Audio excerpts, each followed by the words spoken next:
It's Hispanic Heritage Month, and tonight we're highlighting two Mexican-American chefs who've made their mark on the city's culinary scene.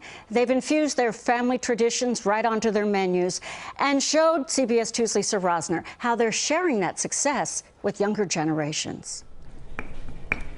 From freshly grinded guacamole in a stone molcajete to hand-pressed tortillas. We try to put a lot of heart. Chef Roberto Santibáñez adds New York City flavor to the traditional Mexican fondas, known as small neighborhood mom-and-pop restaurants. They serve homey, daily foods like enchiladas and tacos and guacamole and little stews, chicken in salsa verde. The Mexico City native now has 3 New York City restaurants aptly named Fonda. As a nod to the luncheonettes back home, the Tribeca seating is bright pink and red with Mexican decorations hanging from above. At any party you go by, they're called papel picado, chopped paper, cut up paper, and you put them everywhere.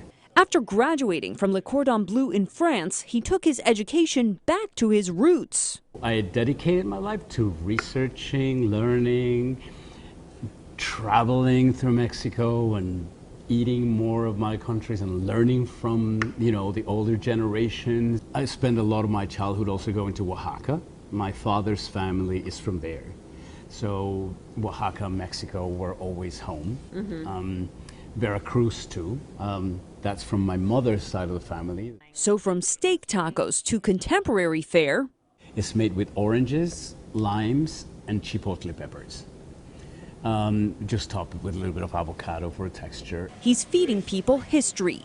The most elementary things, like in Mexico, this salsa that is now called pico de gallo, right? But it's salsa mexicana, it's called in Mexico.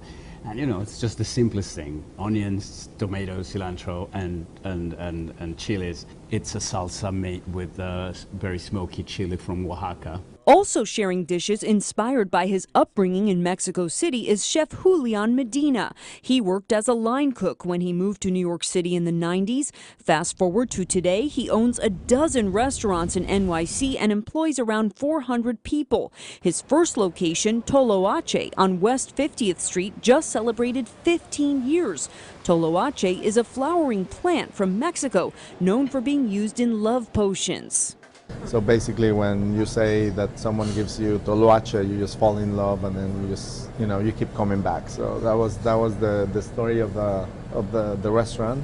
And a good amount of the ingredients that Medina uses are from his native Mexico, like what you see in this quesadilla. We have the salmon with Mexican creamy rice, all the limes, the tomatoes, tortillas. And avocados, which he uses to serve a guacamole trio inspired by his dad's recipe. So we have the traditional guacamole here.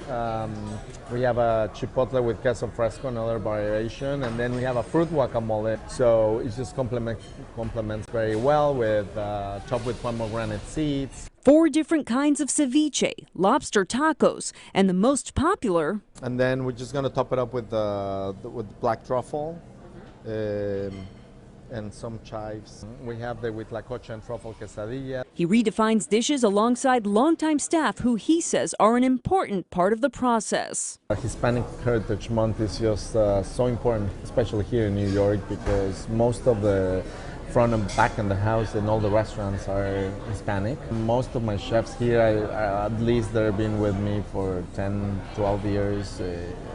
I have a couple of the chefs here, Juan and Fidel, that they've been with me since we opened, that day one. It's been very important for me just to inspire them. Because Medina says representation matters. In Midtown, Lisa Rozner, CBS 2 News. The chefs will be sharing their heritage and their culinary creations at the New York City Wine and Food Festival, October 13th through the 16th.